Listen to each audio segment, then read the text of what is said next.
que bandeira. Repete o título, Guilherme. Mas que bandeira.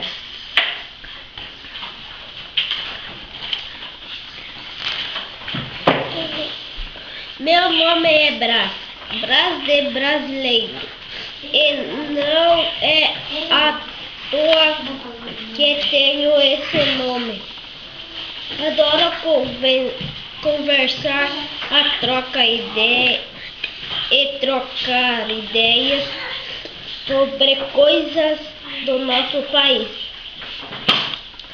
coisas que muitas vezes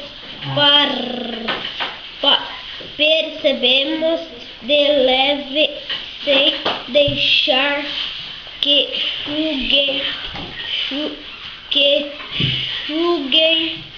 ao nosso coração.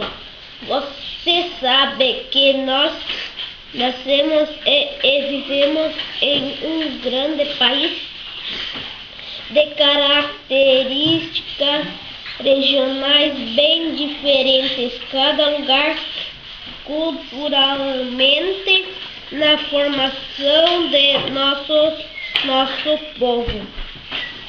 Bate forte quando unidos por um mesmo sentimento, coração brasileiro que bate até no peito de muitos que não nasceram aqui, mas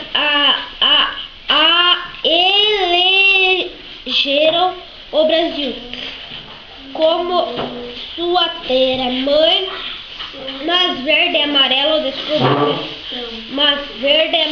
descobrindo